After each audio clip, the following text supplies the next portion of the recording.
Hello, everybody. How's it going? My name's Mary. And I'm Blake. And we are going to be podcasting live on our podcast, The North Remembers. But you get to be watching this right here, right now on Facebook Live. So the great thing about this is not only are we going to be having this podcast going, but you get to have your own conversations going in the thread in the comments below. So if you wouldn't mind taking a moment to share this on your wall, share it into your groups, have your friends who love Game of Thrones join in the conversation here. We would love to hear your thoughts.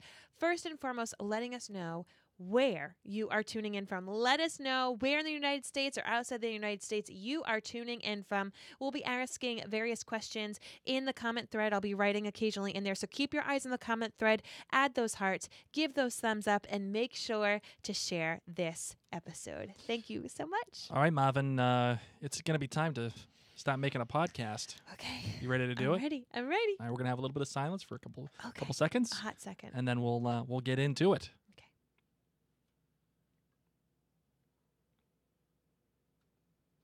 This episode of The North Remembers is brought to you by MinuteWithMary.com.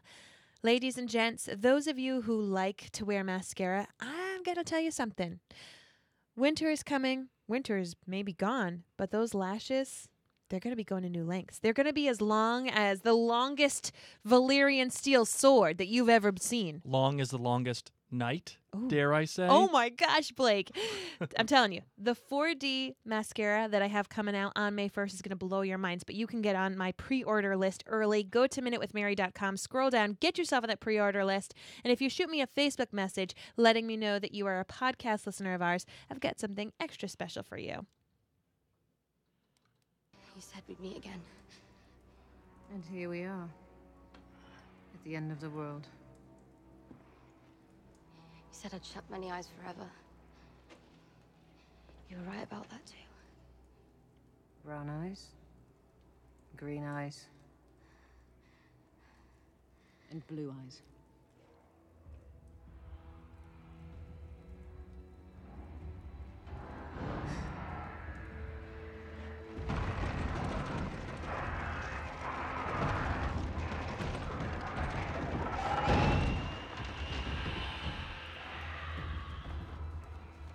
What do we say to the god of death?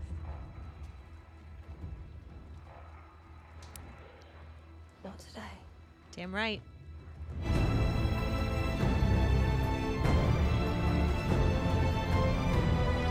From Providence, Rhode Island, welcome to The North Remembers. It's a podcast dedicated to the show Game of Thrones on HBO. So sit back and relax because winter's here.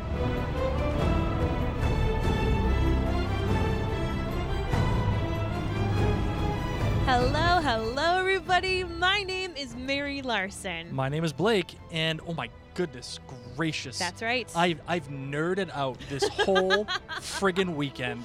Right? The amount of nerdness that I've had, oh my God, it's just between Avengers Endgame, this, I've cried, I've laughed, I've sobbed, You literally have all had hashtag all the feels. I was worn out. Like by the time I went to bed last night, I was cooked.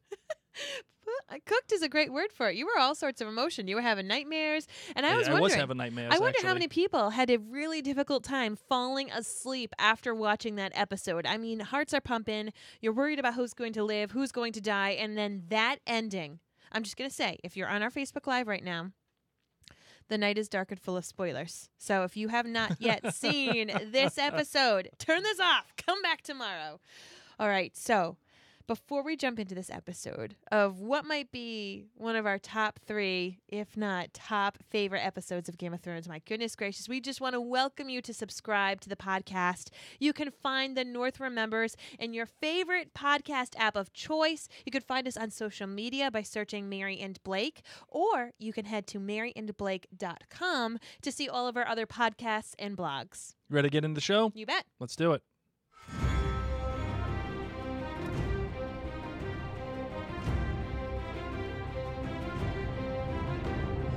So break down the episode details for me, please. Well, this one was called, as we alluded to earlier in the episode, in this episode rather, it's called The Long Night, which again, I once again feel is apropos for this entire episode. It's one long night. Now, the director was Miguel Sapochnik. Now, that is a name you should absolutely get to know. That's very a name soon. that is worth spelling. Yes, it is. Sapochnik. You should get to know this guy because he is exceptional. He is exceptional.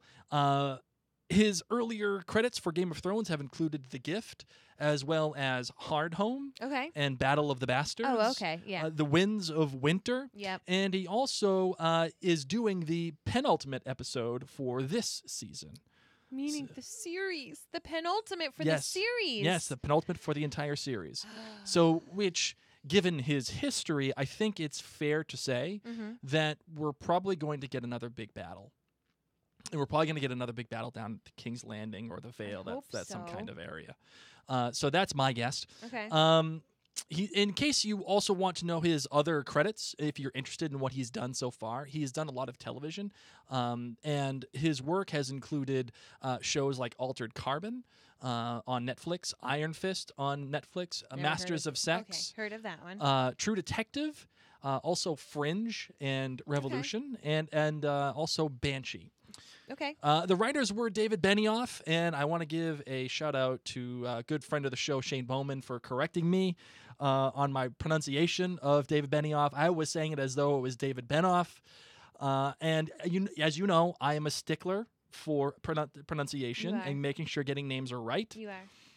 I've heard both pronunciations, so I was like, I'm just going to pick one. So I went Okay. with Benoff, but it's actually Benioff. So Okay. David Benioff and Dan Weiss, who are the showrunners, they have written, a kabillion episodes like good showrunners ought to do of Game of Thrones. They've written many, many, many episodes. If you want to look at their library, you can go to imdb.com and look at the library of episodes that they've written. All right. However, they are going to be the writers for the remainder of this season. Good. So that is Hold on that. tight, spider monkeys. I know. So what do you got for your dragon rating, My Marvin? dragon rating. All right. So on a scale of 1 to 5 dragons, this episode gets the 5+. For Mhm. sure. 5+ dragons. How about you, babe? I think also I'm gonna go with the 5+. You're going to join it? Nice. Ooh, and the horses. And I'm giving this one a horse. Nice. I'm giving this one a horse because, for those of you who don't understand the reference, I want horses, not ponies. You can give me 3 or 4 like mediocre episodes, but it doesn't have the same value as one really good episode. It's one horse, okay? Horses, not ponies. Okay. All right? This is not a pony. Yes, I agree. And the reason why I'm giving it a 5+, like I understand that there's some issues that some people have. I think we'll go over those. But for me, this gets a 5+ because it made me feel viscerally Ooh. in every way. Nice word. And not only that, like for those of you who are seriously interested in how shows and movies and R.I.P. Viserion. Viserion. Sorry. Potato. For those of you who are seriously interested dragon. in how those things are made, this episode is one of those episodes that should just get your rocks off. I This don't even like that phrase. Well- I don't even know what it means, but it sounds like boys can do it and girls can't, so I well, don't like this it. this should just get your blood pumping, Okay. because the craft work here in this episode is it's astonishing. It's Agreed. unbelievable, and this episode was just everything and more. And if I may, I loved it 3,000. I loved it 3,000. That's how much I loved it. Where's my Charmin? Where is my Charmin? Okay, time for the GBGs so that I don't tear up, reminiscing about all things.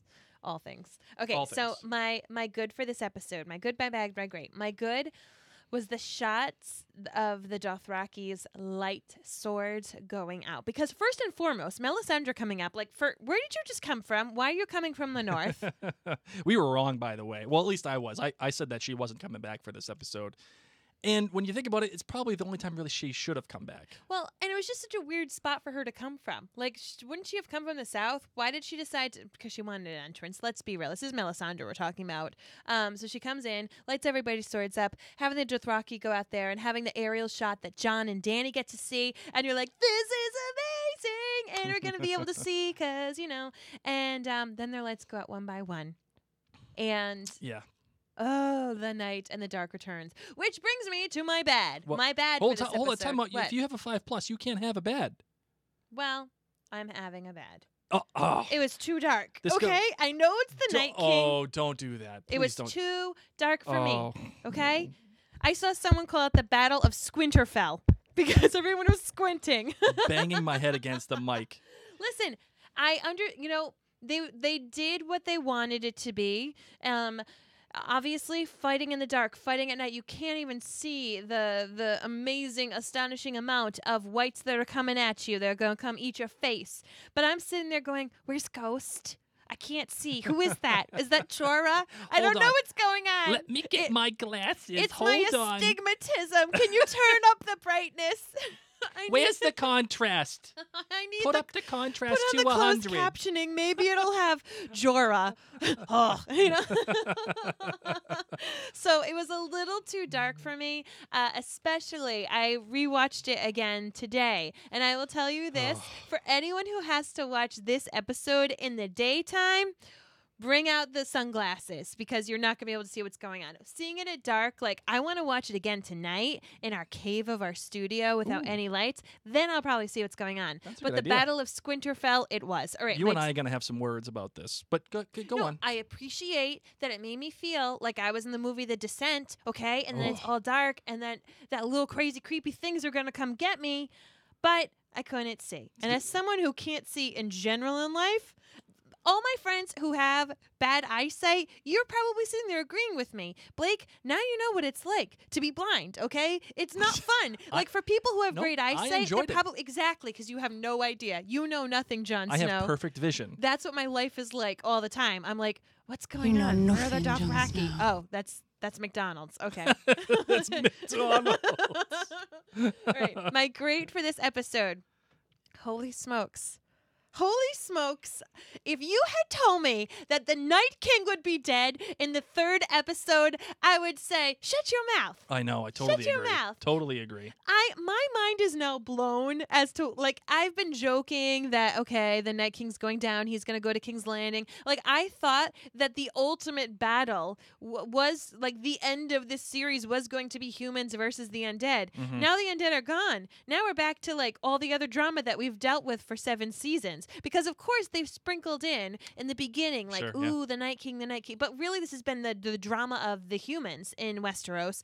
And now we're back at it. But for the past 2 seasons, we've been worried with Jon Snow about the Night King No, and all these. I would say from day one we've been worried about the whites and Like, the White Walkers. But not all the time. I mean, a lot of the time we were worried about Littlefinger, and we were worried about Cersei. We were nervous about humans. Yeah, Last yeah. season, they really brought it home where they were like, you should be worried about the dead. Yes. And we became worried about the dead. But now the dead are gone. And I'm sitting here saying, there's 3 more episodes left. How? Yes. Just, you know what, guys?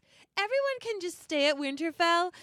Just send Arya. Like, literally be like, Arya, go get some chicken on your way down. Like, she and the Hound, because the Hound has to go down to King's Landing. You can grab some chickens on your way I down. think I'll have 2 chickens. Like, if Arya can kill the Night King, she can totes walk around the mountain and kill Cersei. Okay? Done. There's the end. Maybe. No, I'm sorry. If Arya can get through an entire circle of shoulder-to-shoulder whites Yeah, and valid the point. entire White Walker posse, all right, one of which knew something was going on, he was like, what is this wind? And kill the Night King, Arya can kill Cersei. But If the Night Cersei King is is dead. harder to kill than the Night King, I'm going to be a little pissed. But that's my grade, is that holy smokes, the Night King is dead. Arya did it. And I don't know what's going to happen for the next 3 episodes. So how Right. about you? What's your GBG? See, now I'm following the rules of the 5+. That's your 5+ rule. No, I can no, do whatever I think this, I want. this is a generally accepted rule of the 5+. So, I think this is my first 5+ ever. no, you gave. I think you gave the trailer a 5+. Well, listen, I can do whatever I want because it's Mary and Blake, not Blake and Mary. That's a valid. That's a valid point. My good is the shot of the fire in Melisandre's eyes as she lights up the trenches, and how after the praying and all of that was done, and it just kind of bursts into flame and it comes into Melisandre's eyes, and everything that represents, how she's always looked into the flames and saw great victories either for Stannis or for Jon or for whoever. Everything that represents and how that was captured was spectacular. It set the mood. It's that little bit of well, not a little bit. It's that sense of mysticism that this show has invested in. Yes. That has made it special. And I really loved how that worked. Again, because I'm going by the 5+ rules, my great. Okay. I actually have a tie. Okay. The first one is the score from Ramin Djawadi. Yes, the Night King theme that played at the end of the episode was incredible. And it really was. It added a whole new layer to what was going on in camera, in frame. It was incredible. Agreed. But he also does this thing that's similar to what Hans Zimmer does. Hans Zimmer, the yeah. slut of Hollywood. Especially in the Dark Knight soundtrack. Okay, that's a good one. I mean, he does a great job, but let's just be real. He needs to calm down. It's like this slowly rising cello. Like when they go like this, when they bring it back and forth, what's that called? I don't know. Striking? I don't know. I don't know. It's like, but it sounds like. Oh, so sliding. Okay. Sliding. Okay, Yes. Okay. Sliding. There's this really. This is just the bow. Okay. So if you just did this, you're just playing. You could just be playing the same Bowing. note. But if you're moving this, if Yeah. you're moving this finger, So there it's you go. it's this cello and sliding and bowing There you all the go. same, and it makes this rising noise. And Rising it- and lowering of the pitch. Yeah, and it makes such a great tool for tension. Go back into the you middle just of get the the battle tingles up scenes, your spine. and you can feel it. You can feel it as they're climbing up the walls. You hear that cello and the sliding going up in pitch, and it's phenomenal. Just go back and listen to it. But my main great is the first 20 minutes or so of just mainly silence, and using the soundscape, the noises, and the things that are around it to set the tone for the entire episode, and that one shot of the one long shot of Sam and of Tyrion and how they're preparing and they're going back and forth. The first shot. Yeah, and That was amazing. oh my god! It culminates with Melisandre lighting the Aurochs. Like, I've never been in battle, in case you guys can't tell. But I felt like that's so accurate of knowing what it's going to be like the moments before. Right.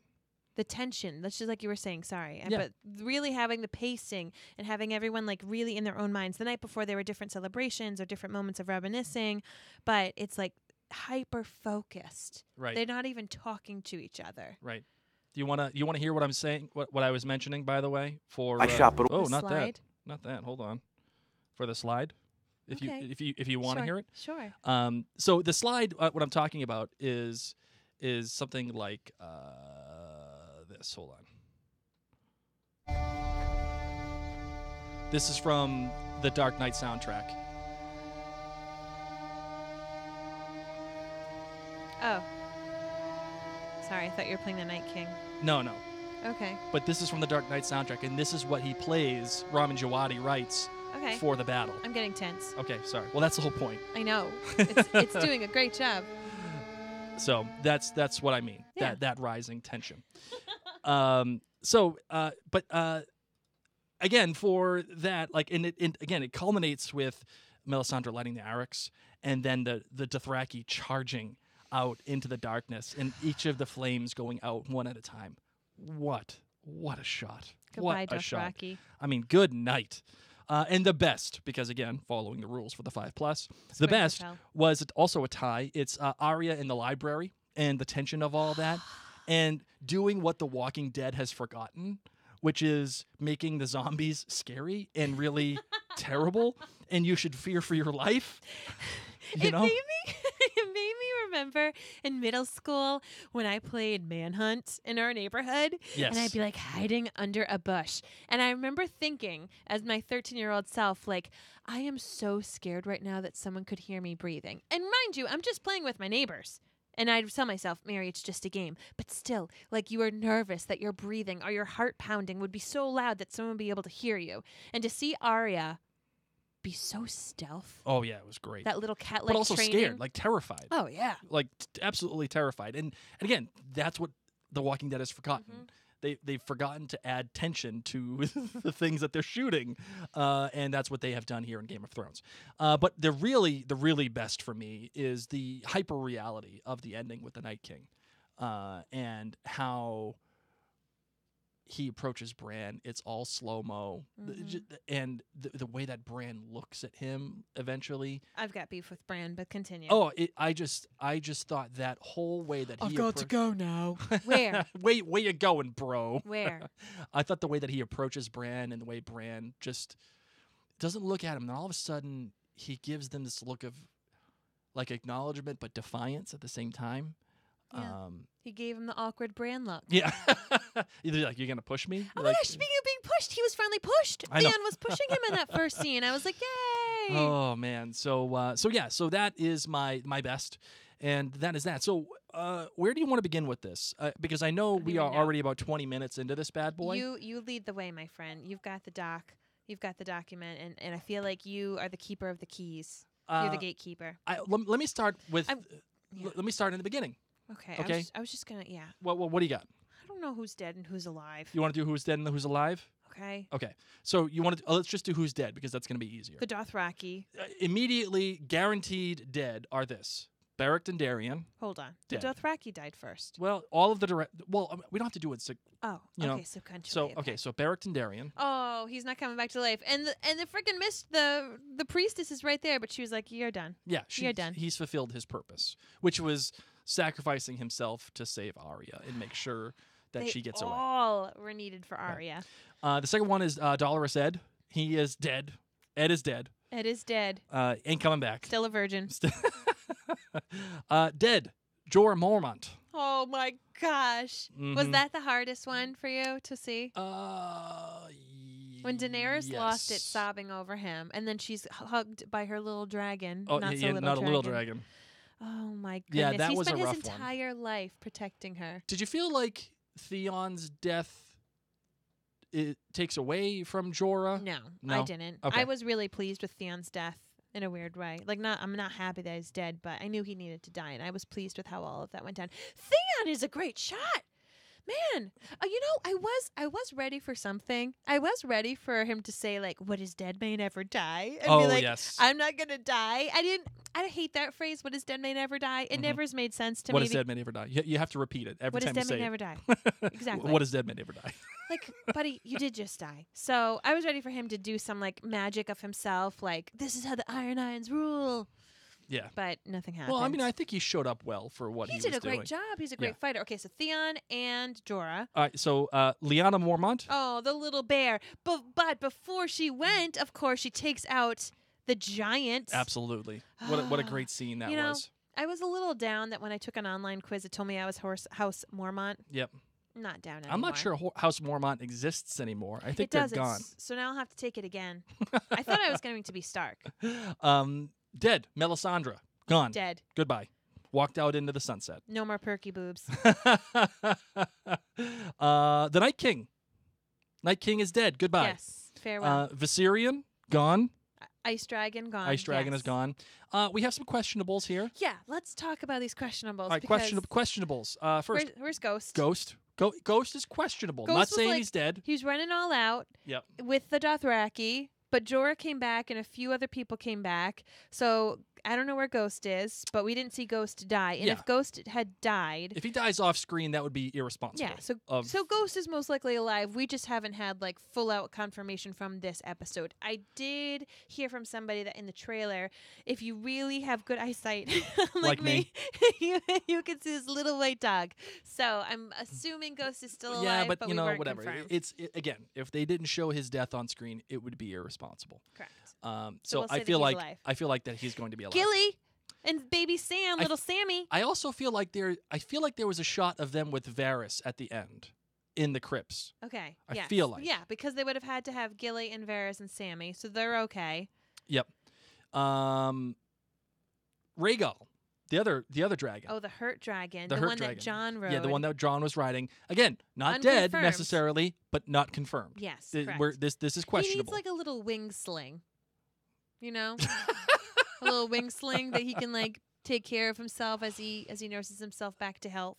So that is that. Those are the deads and questionables. Oh, okay. So Sam's Sam's alive. They showed him. alive, but like he needs some Band-Aids Yeah. pretty But badly. he's When unquestionably John was alive. running off, Sam was being attacked by like 4 whites. Yeah, but So he but needs then they some- showed him crying. Like he Yeah. was alive. No, he's alive. I'm just saying he's gonna need some Band-Aids okay. or else he's gonna get an infection. Grey Worm. alive, confirmed alive. Okay, great. Also is gonna need some Band-Aids. I mean, how many Band-Aids do these people have? And how are they gonna get rid of all these dead bodies? That's a lot of dead bodies. Okay, so that's who's confirmed dead. Yes. That's who's confirmed alive. I am shocked at the lack of dead people that Are I you care really? about. In the sheer numbers, like 99% of the people died, but everyone that we really love, aside from Jorah, is fine. Aside from some boo-boos. Yeah, I Like- would agree. Let's be real. If this was realistic, half of those people would be dead in a couple of days because of blood infections. Yes. Let's be real. There's no maesters aside from Sam. And they don't have penicillin. So But I was shocked that both Jamie and Brienne lived. I was shocked that Podrick lived. Like, after his schlong song, I was like, all right. You're welcome.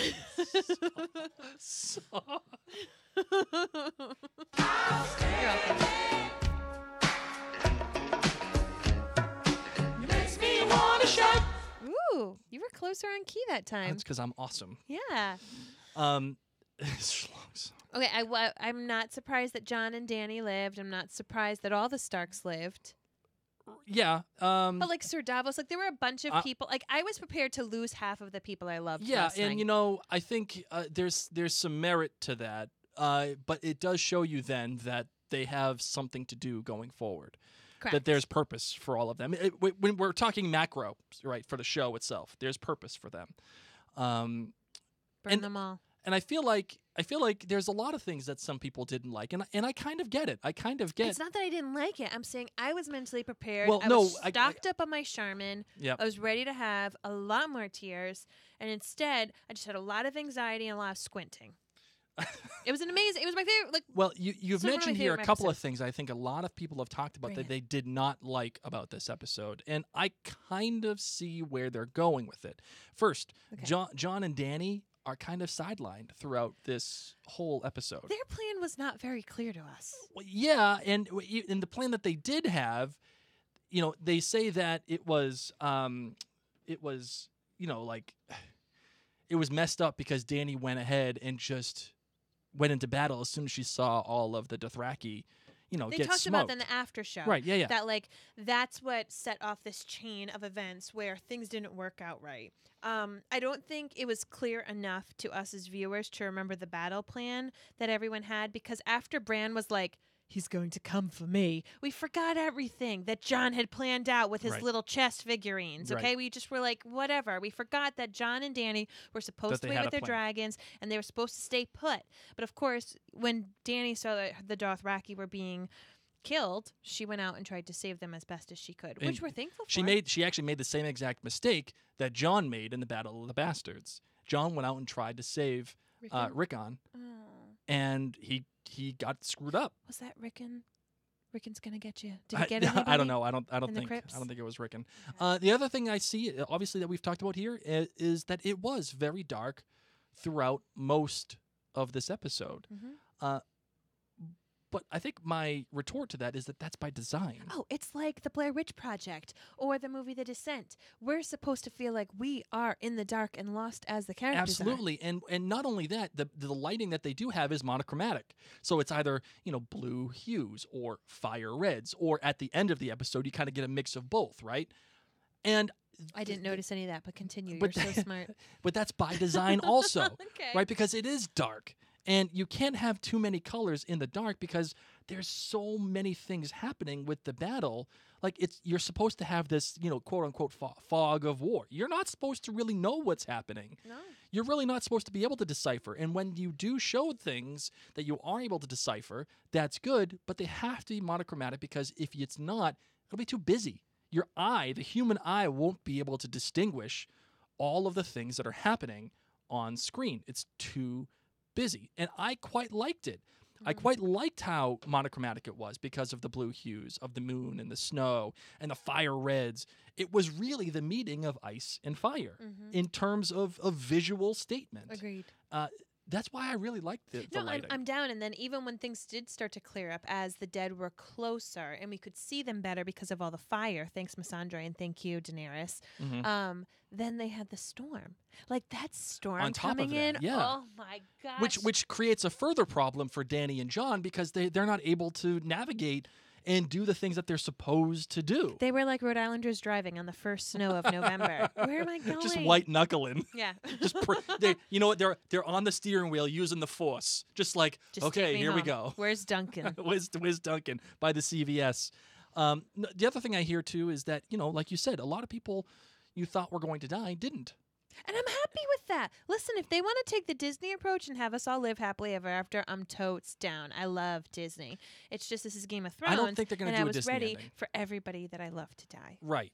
And I can see why some people aren't happy with it because they're like, okay, all the people that we really like are still alive. What are we doing?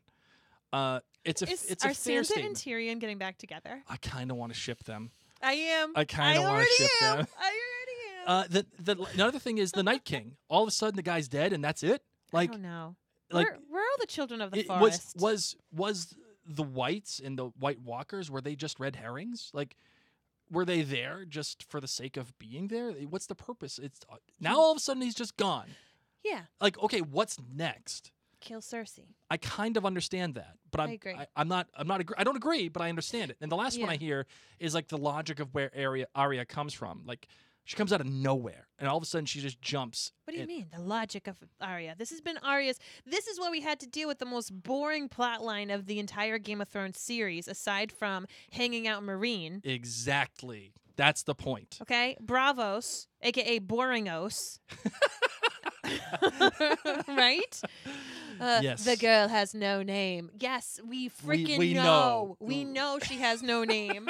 We know that she can fight blind. All Oh right. my God! Give her eyes back, please. And now we know all of that training was well worth it. It was for that. I bore through season 5 and half of season 6 Oh my just gosh, for they that. were the same. Marine and Bravos was together, right? Yeah, it's all a bunch of haze. All a It's all a bunch. haze. Oh, it's like the fog of the storm. So those are some of the problems. And I don't agree with any of them, but I see where they're coming from. I think what I really want to do here is I want to get into why this is a 5+, and I think the natural part of it for me is to start at the beginning, and the beginning is I always what? start at the very beginning. It's a very good place to start. You don't even know what I'm talking about. Is that from Don't even. 'cause Mary you- Poppins? No, Where's it from? the other amazing The Sound Julie of Music. Andrews music that you It's haven't all, watched. It's all a haze too. a haze because you haven't seen Mary it. Poppins and the Sound of Music is basically season 5 and half of season 6 of Aria. No, had I known this about you, we may Oh, not get be outta here today. Get out of here. It might be Mary and Joe. Because Joe at least would watch The Sound of Music. I've watched the Sound of Music No, you with haven't. you. Yes, I have. You've only watched a couple of scenes. I watched half the movie with you. You saw when the Nazis came because you were like, Yes. this looks cool. Yeah, I'll watch I was that. like, you've sure. missed all of it. All Okay. the good singing. So I want to start at the beginning because it's a very good place to start. Good job. And the opening. The opening is where it's at for me. And it opens up on Sam's hands, and he's handed the dragon glass. And Sam is absolutely 100% nervous, tense, don't know what to do. I'm terrified. And why this is so important is because we, as an audience, are terrified. I mean, we You've would got like. the shakes just like Sam. I did. My heart was pumping all night. I was just up. heard it. I was Oh, down. yeah, he like going, I'm so nervous. He literally was saying, I'm so nervous. I'm so nervous. I was. My legs were shaking. I know. And I was up, I was down, I was moving, I was getting Oreos, I was drinking beer. Like, You were having the Game of Thrones Oreos last night? I and was. I didn't even notice. That's because You ate I them ate them as all. stealthy as Arya. um, The fighting equivalent of Arya is Blake's skill set when it comes to Oreo eating. so I think the important thing here is that we kind of like to think that we would be able to fight, and as humans, like we would be able to defend ourselves, and we would I wouldn't. rise up to the moment. I would suck. I would suck too. I'd be in the crypt. Yeah, I would absolutely be in the crypt. But the reality is, we're all kind of like that, I think, for the most part. There are the tough ones out there that would fight and do the whole thing. But we are like Sam, and Sam is terrified. And having that shot and that moment to give us to ease us into this episode, Yeah. to say, okay, we can identify with this person. He is nervous. We are nervous. It is silent. We are preparing. People are running around. We are in a haze until Lyanna Mormont screams out saying, hey, go get over there. Someone She's who's in like, charge. get with the program. I know. So I think that is an excellent way to start. Would you agree? Oh my gosh, completely. And it's really just setting us up, reminding us places and where people are going to be. I think you're right. It puts us in the correct emotional frame. And then it takes literally the glove off of the Game of Thrones hand and smacks us across the face and says, you're all wussies compared to the little bear. Okay? Let's just put you all in your place as you sit there crying already, eating your Oreos, saying, I just don't know what's going to happen. You're all more scared than Lyanna Mormont. Be like, hold on, I got my Lannister Oreo. Hold on. Oh, yeah, okay. What else stood out to you in this episode? I love the idea of just saying, what's the most important, like, what's that one thing that you walk out of your family room or the theater, but you walk out of it thinking that was... I mean, aside from Arya. Well, whatever you want. Okay, Arya killing the Night King. That was the whole, like, oh my God. And the Night King's dead. And my mind is still reeling from that. I'm not too surprised that the crypts were in a safe place. Mm-hmm. I think had people not said the crypts are the safest place 1.2 million times last episode, I might have been a little thinking that it would be safe, but it wasn't. Mm-hmm. Let's see. The dragon battle is something that definitely I enjoyed and was thinking a great deal about. What about it? Did you in the fog, trying to get the ice dragon and all the scripts? I'm really nervous. I'm really nervous for the other dragon. Mm-hmm. I'm quite nervous about him. Let's see what else really stuck out in my mind. I'm even though I'm not too big of a fan of the crypts, the Tyrion Sansa thing that really has stuck out to me. I really want to ship them. I know we just said that, but I absolutely want them to be together. And then the moment that Missandei is like, because Sansa's like, it wouldn't work out for us, Tyrion, because of the Dragon Queen. And then Missandei just like drops the mic and it's like, oh, you're right. Because if the Dragon Queen wasn't here, we'd all be dead. And she just walks away. And I was like, whoa, Missandei. Good on her. Yes. Good on her. How about you? You know Daenerys is going to hear about that. Oh, that's like what's happening right now. Missandei's going, and she's like, so here's what happened in the crypts. All these people got eaten by the dead Starks. Rickon came and got them. And just so you know, that Sansa girl, don't trust her. Leave her in this castle. Leave her the north with all these dead bodies. That's what I'd say. Right. I'm not saying that that's what Missandei's saying, but I agree. This is not going to bode well. We have a lot of human awkwardness about to go down. Bron's on his way up. Mm-hmm. Sansa and Dany are not going to do well. We don't know what's going on with Jon and Dany. We got the Cersei thing. Bran. Okay, can we talk about Bran? Yeah. For my question to you is, he warged off somewhere Into the crows. and he warged. What's he doing? Bran frickin' ward into a dragon. Frickin' ward into the ice dragon, Bran. We know you've been practicing. What the heck are you doing? Or warg into Ghost to come and eat the Night King's face. What are you doing? Mm-hmm. Warg into Wen. Like, warg into something that is useful, not a raven. He's like, I've got to go now. And off he goes for a little joyride, a little Peter Pan joyride, flying in the air. And I was like, maybe he's going to fly to King's Landing and go have the crows pick up some wildfire or do something useful. What did Bran do?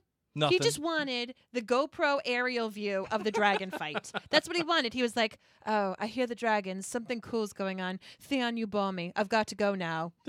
I got it in 4K. I got the new 4K one. Like, I really wish that that's what I could do when I have to sit through incredibly painful, annoying conversations with people that I'm not too big a fan of. Mm-hmm. Like, if I was listening to Theon, who almost pretended to kill me, and I didn't want to listen to him anymore, I'd be like, I forgive you. I've got to go now. And then have my eyes turn white. Can you imagine how nice it would be at work if you don't want to talk to people? Oh, trust me. I've got to go now. If that happened to me at work, I'd be doing it every day.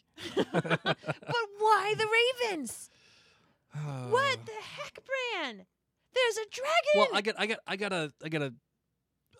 I got 3 ad Raven time about useless, that. Bran. Bran was useless. Warging into ravens just to go play. What really stood out for me was Melisandre.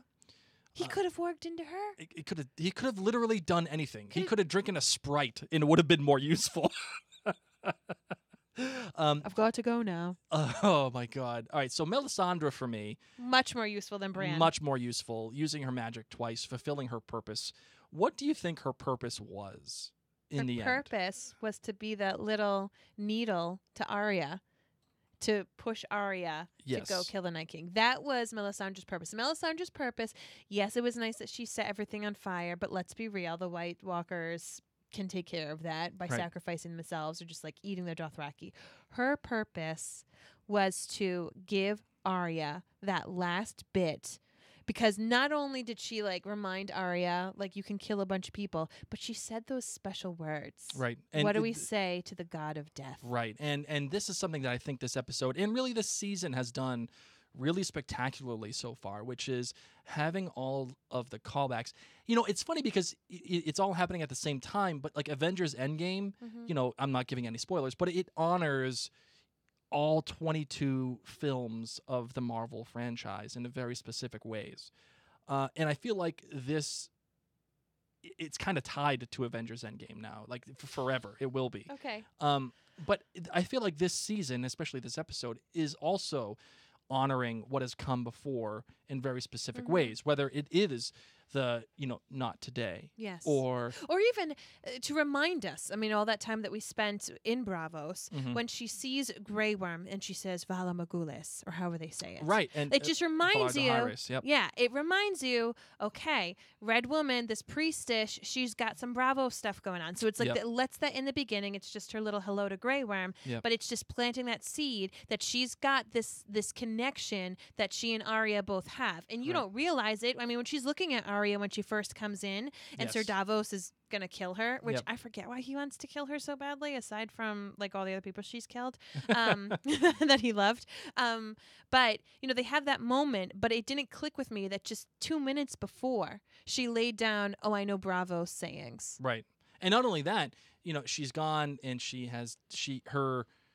her prophecies about the eyes and the things that she has said about the prince that was promised has come true for the most part. I mean, the book version of the prince that was promised, which would be Azor Ahai, Yeah. What? it Wait. hasn't necessarily come true. No. And that I'm But confused the about TV that. version of the prince that was promised has essentially come true. In which- who? That in Arya.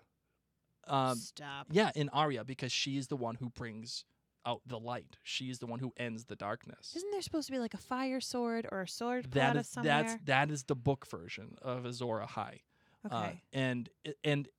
The show hasn't necessarily referenced that. Sam did. Sam talked about Azor Ahai, whatever. Yes, but not in names the are too same sense hard. that the book isn't. So I don't want to go down that rabbit hole unless I can't wait to get to the Golden Compass guy.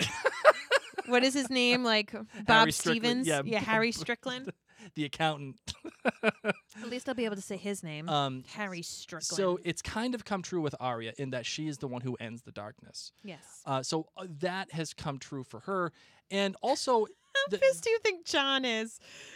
I know. He's just laying in the snow, and he's You're like, you gotta oh. be effing kidding me.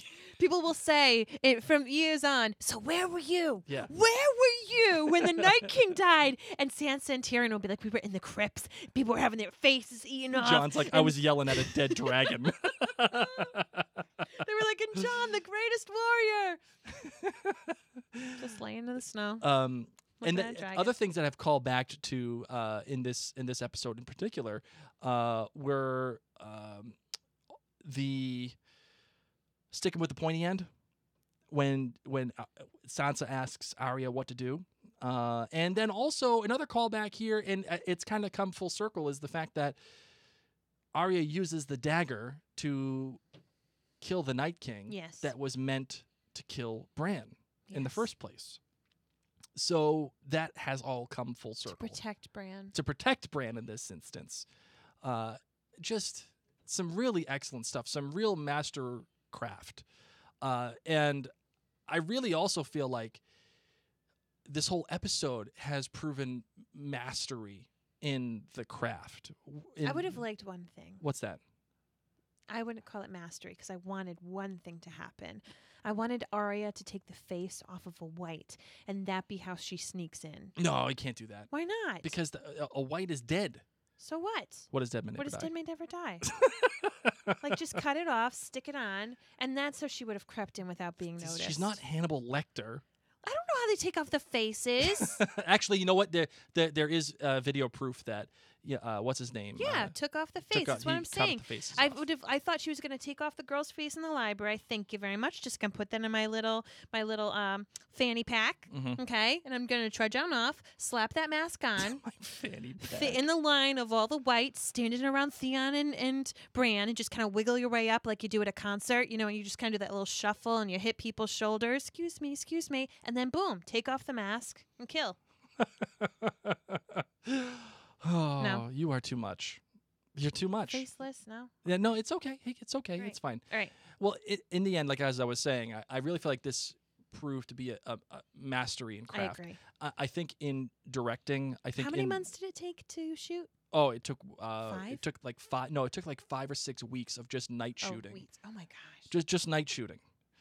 Never mind all the other stuff. Yeah. They started prepping a year and a half in advance They had to, just for this episode. Poor Winterfell. It's been broken, put back together, broken, put I back know. together.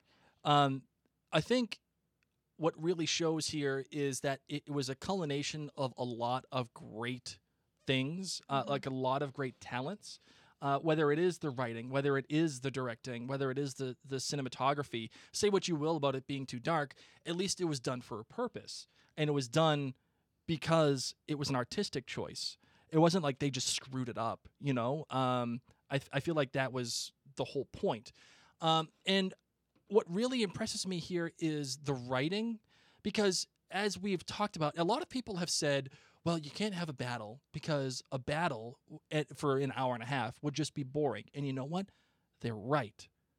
But the real question here is why? Why is it boring? Because you get fatigued, right? Like, could you imagine yeah. it just going off and seeing people just run into spears constantly and sword cutting and this and that? Not only would it get, Yes. it's visually boring after a while. You'd get dull to it, Agreed. right? So I don't want.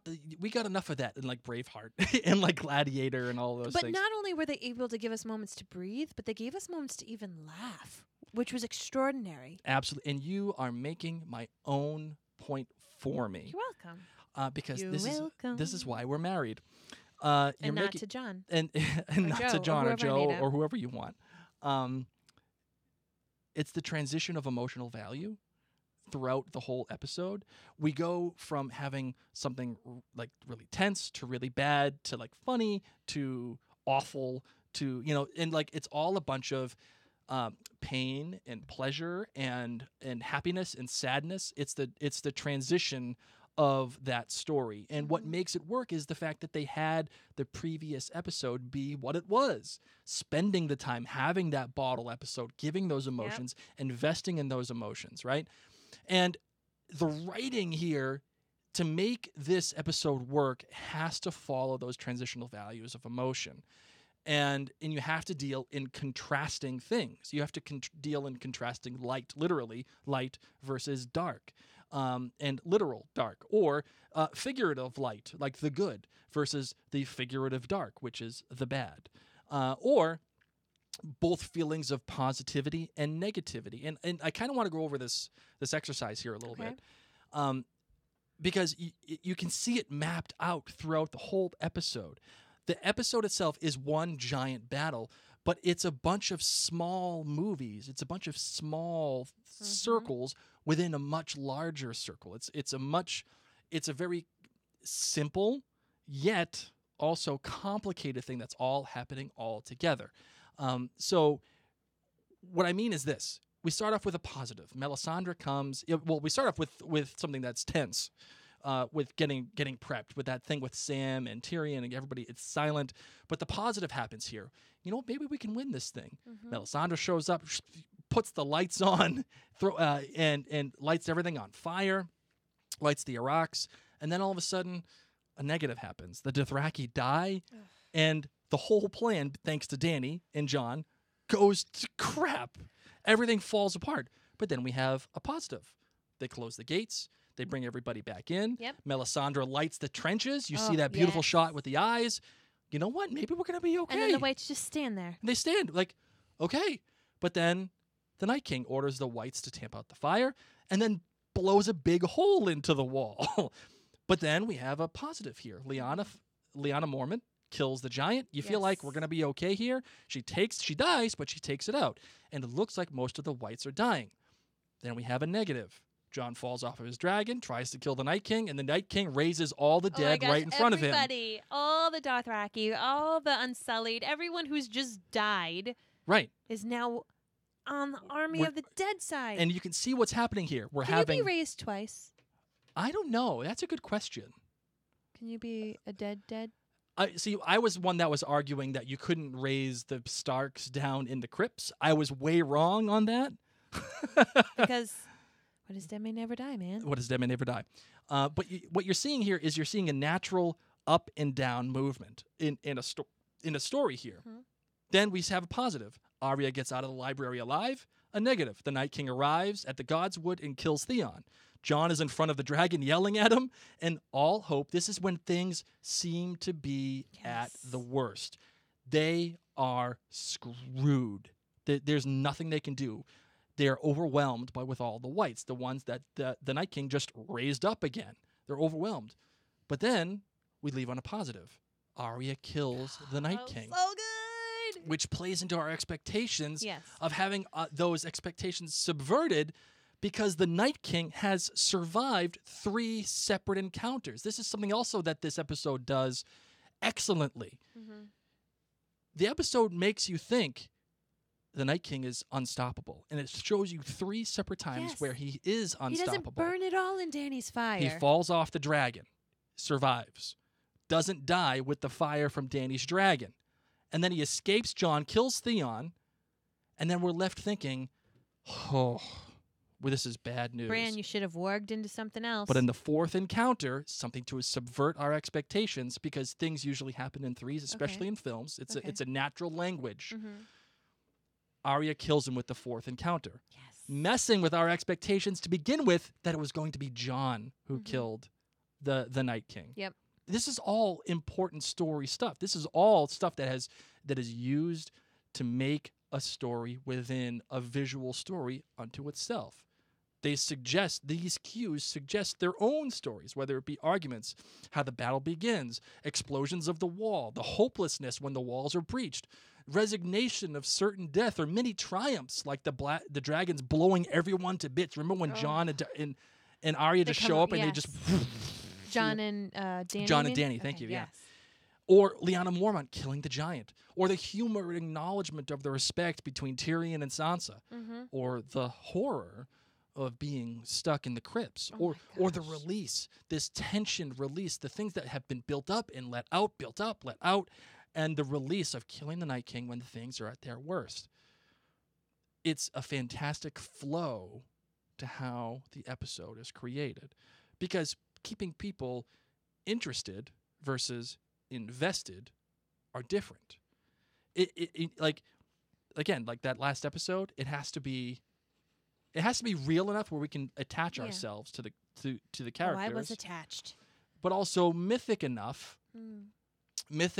for us to say, holy crap. And to keep us on our toes. Yeah, like it has to be real world, but mythic enough Okay. to use the smoke, the snow, the Mm. slow-mo, the fire, to feel like the world is coming to an end, where you can believe in this idea that the Red Lady is lighting trenches. People are atop dragons fighting in front of the moon or a sky, or when a girl comes out of nowhere to turn her enemy into bits of ice. It's it's mastery. Seriously. It is absolute mastery. Seriously. Oh my goodness gracious. Great balls of ice. And you know what I like too? I really feel like they kind of took from a lot of great films and great shows and made it their own. Hmm. Like the thing that I got was like, there were three kinds of films in it. It was a suspense film. It was a horror film at the same time. It was a war movie at the same time. A love story. And did anyone get shades of Sansa and Tyrion? Did anyone get shades of Star Wars: The Last Jedi in this? No. You didn't? No. Because I did. When? I did. Okay. Okay, remember when Kylo Ren is in the big AT-AT and he shoots down on Luke? Yes. And Luke survives? Yes. Hello, Night King, Dragon, Dracarys? No. No, not the same? No. Why not? Because it wasn't really Luke. Yeah, but it's reminiscent of that. Whatevs. And then also, remember when Rey is being strangled and she lets go of her lightsaber, she Yeah. catches it and she gets the guy in the Yeah. stomach? Same thing with Okay. Arya. True.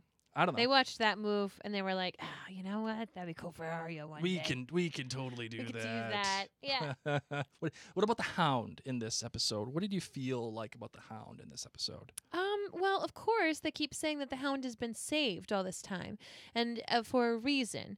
So, was his reason to help keep Arya alive so that she could make it to the room with the Red Woman, or is his bigger reason coming up still? And I Mhm. feel like it's still coming up. This episode was okay for the Hound, but I don't feel like he made any big move where I was like, oh, this is why he's still alive. Right. Well, the reason why he's still alive is Clegane Bowl. Oh, exactly. But where Dondarrion, whatever. Beric Dondarrion. Yes, he says like you've been kept alive for a reason. Or no, it's the other guy. The religious people when they were building stuff, and he had found the Hound, almost dead. Yes. And he's like, oh, I don't know why I'm still alive. And the guy says, you're being kept alive for some reason. Sure. Whatever the gods are that are keeping you alive, it's for a reason. So I'm still waiting for what that reason is. I loved that moment when he does come out of his trance in the fire, when Davos says to him, this is death. Like, well, he says to Davos, this is death. How can we beat death? Mhm. And Davos points to Arya. Yes. By the way, Davos just like looking at Arya, just kick ass, was awesome. Like, the world is coming to an end, and Davos is just staring at Arya, just beat people to hell. But when Davos says, tell that to her. Davos? Yeah, when Davos says, tell that to her. When he says that you can't beat death, when the Hound says that. Yes. Oh, I thought it was Dondarrion again, however you say his name. Beric. Oh, yeah, maybe it was Beric Dondarrion. Yeah, I think thought you're it right. was him. Yeah, you're right. Okay. It was Beric Dondarrion. I apologize. It's okay. They both have facial hair. They're both white English dudes with facial hair. I loved that moment. Agreed. I thought that was Okay, so we've got this. We've got all these amazing moments from this episode. yes. We've figured out who's dead, who might be alive, who definitely is alive. And where do we go from here? That's a good question. Do you feel like do you have a letdown now? Well, once again, I think the Vale is a fabulous option of real estate to move to. I think they should go there and hang out for a little while. They have fighters in the Vale. They were the ones that even saved. I don't really know where we go from here. Mhm. Everybody's going to have like you know when you run low on Band-Aids and you have to use the kid ones? Yes, And you're like, absolutely. oh, man. The I have to go Anna out with and Elsa ones. Yep, and like My Little Ponies. Like Mhm. Sam's gonna be walking. Are you sure Sam's gonna? These people cannot, in the state that they're in, march down to King's Landing right now. They need No, some they chicken have to soup, regroup. Yeah. some antibiotics. Yes. Okay, some Band-Aids. They need to clean up Winterfell, burn all the bodies. But yeah, I don't know where we go from here. Is basically what I'm saying. I just wonder, like, because I always felt like the biggest fight of them all was going to be with the Night King, and he's gone, and it happened like that. It happened, Mm-hmm. and now we're left in a world where we kind of have to deal with Cersei and friggin' Euron Greyjoy. Oh, I like- forgot about him. Like for me, Backstreet's they back. just I don't feel as terrified of them as I Not did the gonna Night lie, King. Cersei is smarter than the Night King. The Night King's scarier and has a lot more power. But Cersei, she's got like 50 plans. Okay? She's got plan A, B, A through Z. Can't That's trust her. true. That's 26. It's not 50, but it's okay. That's true. I don't know. It's I'm a little worried. Yeah. I'm a little worried. I agree. Next week's episode. So I thought that episode 2 was going to be a weak one just because of the flow and how generally Game of Thrones takes a little while to get some steam. Knowing that there were only 6 episodes in this season, I thought of all of them, I was going to feel the most meh about probably episode 2. It was phenomenal, of course. Last week's episode was phenomenal. So now I'm a little nervous that next week's episode is going to be a traveling episode. Pretty much the equivalent of Harry Potter. When he and Hermione just go camping for months and they figure out what they're going to do, I'm pretty sure that next week that is going to be the equivalent of what happens. That they're just going to, with their Band-Aids, walk down south and, I don't know. You're a wizard, Harry. Go camping and dance. Go camping and dance awkwardly. Yes, very awkwardly. I think it's going to be an interesting question for how the narrative goes now. Because, the show... It's something that the show has told us. The Night King, the battle with the Night King, is it, and even Bran. We don't have the time for this. We don't. There's no. Bran. Let's not worry about any of What's the other Bran stuff. thinking about now? Yeah, I know. Other than warging into crows, the show has given us this Agreed. vocabulary, and now the show is telling us something different. With 3 episodes left, so I wonder.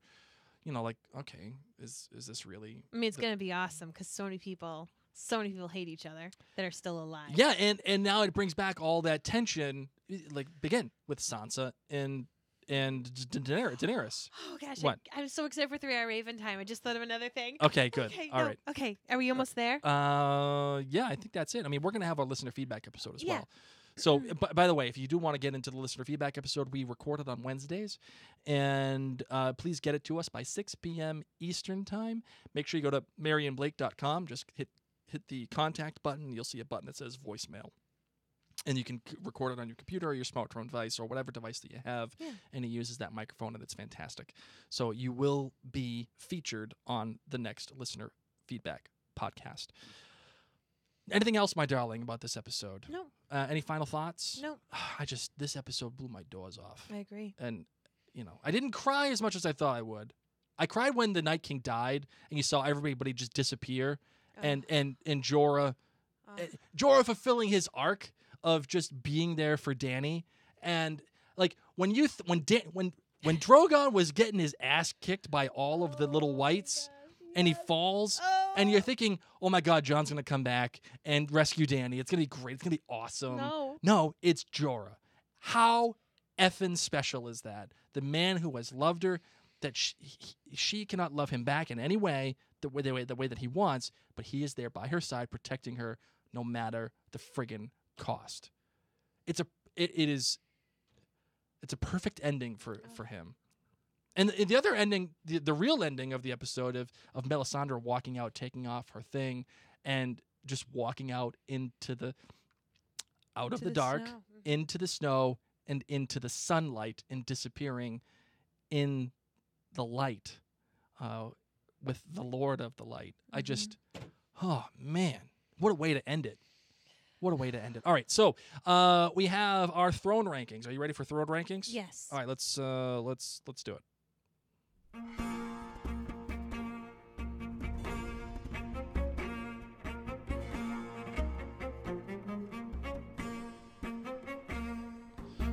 All right, so I'll start. Give you some time to think about it. Number 5 for me, Cersei. I still feel like she's got a chance. She's got a little bit of a chance here, but just because she's, like you said, she's too smart.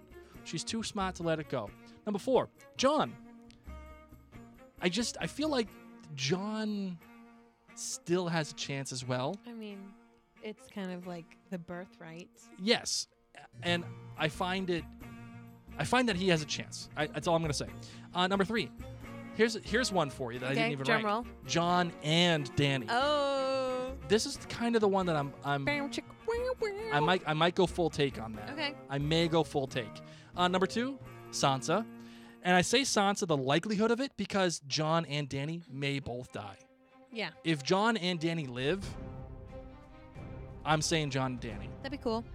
Number 1 for me, no throne whatsoever. Okay, I'm down with How that. about you? What do you got? Okay.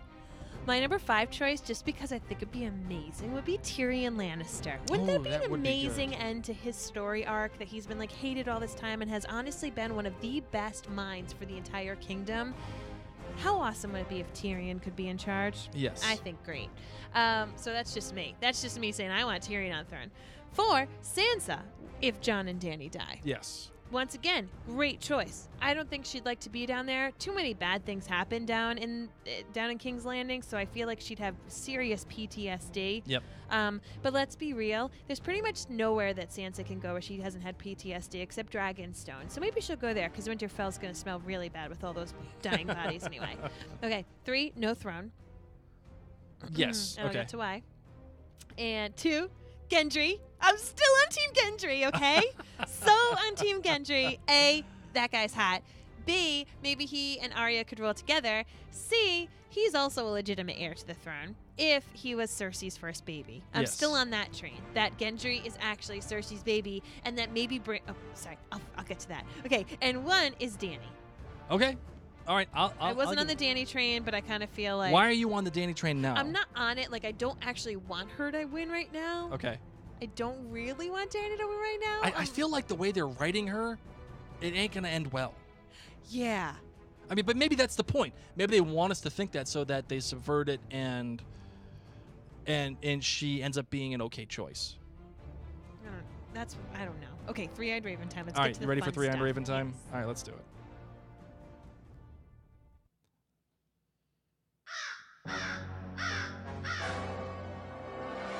All right, you're all excited. Oh my I gosh, know. I'm so excited. You're I all have excited, so just go ahead. Three-Eyed Ravens. All right. Well, you have 3 of them? Bringing it. Holy smokes. Well, one of them I mentioned on our listener feedback episode. Yes. Which was that Bran is going to figure out the wildfire. He's going to do something useful with his warging instead of just going into dang ravens. Okay, and he's going to warg, hoping to figure out how to work with this wildfire situation. Now, I had thought that he might be trying to get Cersei to use the wildfire to kill off the Night King, but obviously they're all dead. So I still think that somehow Bran is going to be trying to work out burning like troops or something with the wildfire that is in King's Landing, except he's going to be time traveling wrong because Bran's not really good at this Three-Eyed Raven business, and he's instead going to go back in time, and he is the one that makes the Mad King go mad. That he Yes. is the one that is having the Mad King saying burn them all, just like he ruined Hodor. Okay, so that's what I'm thinking is going to happen. That is why I think we're going to get finally this tie, and Jaime's even going to see it, and Jaime's going to be like, oh my gosh, that's why the Mad King kept saying burn them all. It's because of Bran. Okay, Right. so that's my theory number 1. Okay. My theory number 2 is that there is going to be wildfire, Okay. and that Jon Snow is going to live through it. Because Jon Snow Oh, hasn't walked excellent. through fire yet. And I was like Excellent. really ready for him to. I was ready for something with fire to happen and that Jon was going to be in it. And then we'd be like, naked Jon Snow and he could walk through fire. Oh, that would be great. Amazing. If Cersei has him in a predicament Yeah. where she thinks she's got him, she uses the wildfire, Yeah. thinking, "Oh, I did this at the Sept. I can do this to Jon Snow." Or to Jon and Dany. Jon Yeah. and Dany, and Yeah. they both and they walk just out. walk out naked. They're like, own it, Cersei. Oh yes, Own it. yes, And yes. Dany's going to be like, I've got perky boobs because I haven't breastfed 4 babies. Yep. Like you have. So that's my wildfire with Jon walking out of it. And then I just had a third one. And I forgot it. You forgot. All right. Well, I'll take get back over. to it. You think about it. Okay. Number 1 for me, Jon, I think, is gonna have to kill Dany. I think that's what's gonna have to happen because I just feel like You just said you signed on to the Jon and Dany ruling the throne together. And if now you're saying I he's said, gonna kill her? but I also said Jon would rule if Dany is dead, and I think that Jon's gonna do it. I think he has to. Man. I think he has to. Just because the way that she's going, it just doesn't feel right. It doesn't feel right. Like, if it would feel so pedestrian to just have her on the throne at the end. I just don't want her to kill her. That would not be in Jon Snow's But like, I think it's character. just going to be because she's going to end up having to do something. She's going to have to make a choice that's not going to be good. About Sansa, most likely. maybe that's definitely a possibility. Hater's gonna hate. She's gonna say that. She's gonna look at Sansa and say, T Swift taught me. Hater's gonna hate. Shake it off. I'm gonna kill you. Another one that I have here is also, what if when they go to King's Landing, Jaime goes back to Cersei's side? Because his promise was to fight for the living. And he did it. He fulfilled his promise. Oh. And Check. and what if My watch is done. right. What if he turns sides but then sees Cersei do something really bad To Brienne of Tarth. to Brienne? Oh, yes. Oh, Yes, no. yep. A winner! He sees Cersei do something bad to Brienne. Because Cersei knows that Brienne loves Jaime. She knows. She talked with her at the purple wedding. Yep. No. Yep. Oh. And Okay. she was the one who was saying to her, Yeah. like, you love him, don't Yes. you? Oh yeah. Oh yes. Love it. Dang. Love it. I still love don't it. remember love what it. my other three-eyed raven was. Well, that's okay. That's why we get the listener feedback episode. Yeah, it'll come back. It It will was come something back. about Bran being useful. All for right, so we're once. about an hour 10 into this bad Oh boy. well, we better close ish. this out. So are you ready to close it out? I sure am. All right, let's go. And just for you, I've got something special.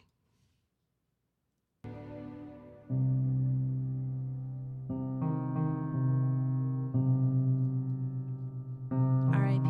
Night King.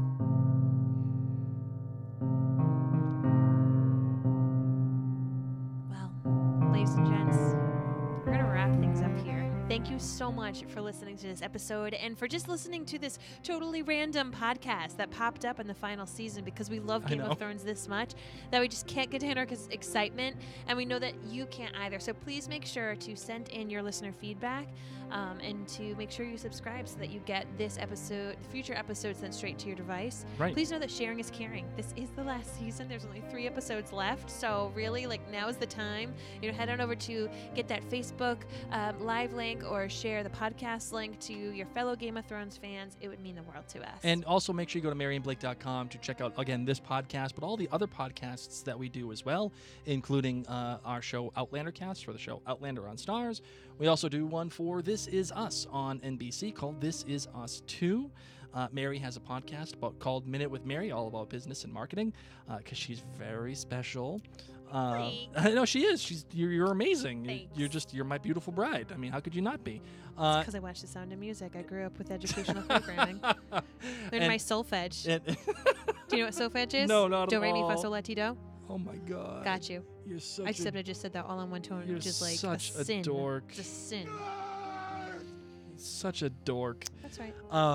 If you also want to get in touch with us about this particular episode, about this podcast, please do go to MaryandBlake.com where you can write an email into us, or you can go and check out that voicemail app, like I said, called SpeakPipe. Just go to contact, hit the button that says voicemail, and you will be able to leave a voice message for us for the listener feedback, or find us out on our social media, all Mary and Blake, and whether it's YouTube or Facebook. Sorry, Mary's telling me a whole bunch of different stuff to do, and I'm trying to do 15 things at once. What do you got? You're eager about something. I don't know. I was trying to remember my three-eyed raven thing. It had something to do when I was looking at the thrones. I was thinking about the throne. I know what it was. Okay, what do you got? Oh my gosh, it's that Bran is gonna like do his time travel thing, and he's going to realize when he sees Cersei that Gendry is Cersei's baby.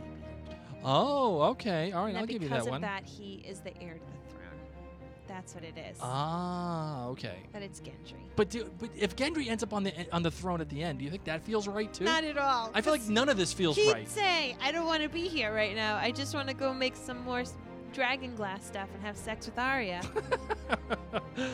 All right, so check us out on social media. You can find us on Facebook, Twitter, all Wasn't that Mary and good? Blake, and find us on YouTube as well. All right. Well, All right, everybody, thank you for joining us. for now, my name's Mary Larson. My name's Blake. And the North remembers.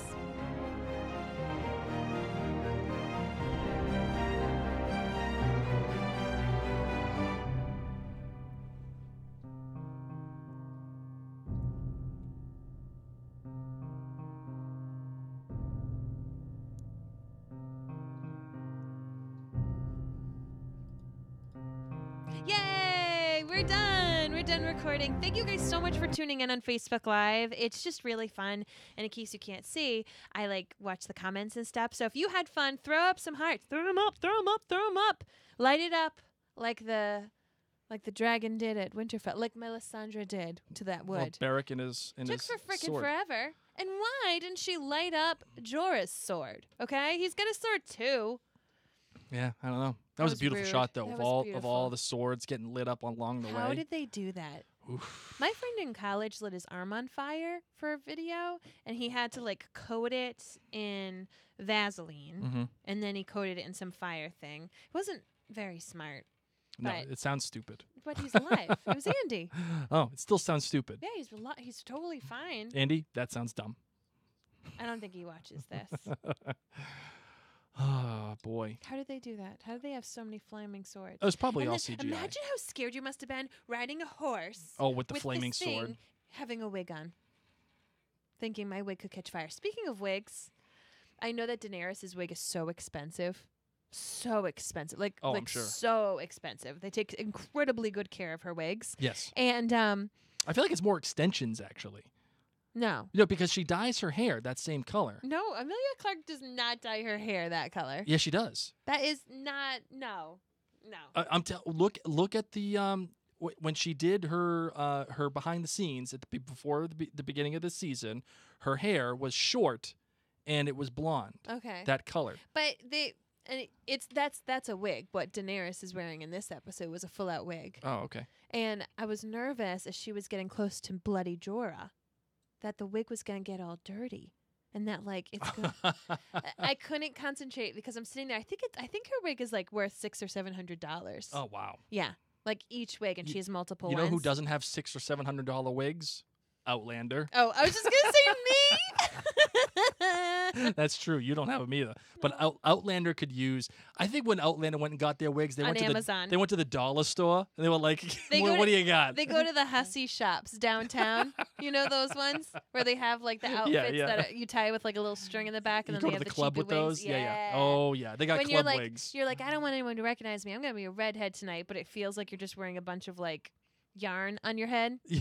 Obviously, Bunch Blake of has never yarn. done this. I used to have a lot of wigs. They were fun, Oh, but no, they were they're not $600 or $700. Sorry, I'm not in the wig game. I don't really. You actually told me not to get wigs. Just recently, I was like, "What do you Yes. think, Blake? Should I get some fun wigs No. like while I'm growing out my hair?" It's, And he was like, "No, don't do it it. would look ridiculous. Maybe I should." Running around with a blue What do you hair. guys think? I didn't want blue. I wanted dark teal. Exactly. Running around with friggin' dark And teal hair purple. and purple hair. I've had purple hair before. Yeah, but you had it dyed purple hair, not full out purple, with every strand being purple. It'd Maybe be- I'll try it. Oh my goodness gracious! All right, guys. Have a great night. We're going to go set our babysitter free. Yes, And, then go to bed. Oh, I'm Or going to rewatch actually, this episode Yeah, maybe rewatch the episode again. I don't know. We'll see. in the dark so I can actually see it. Squinterfell. All right, bye guys.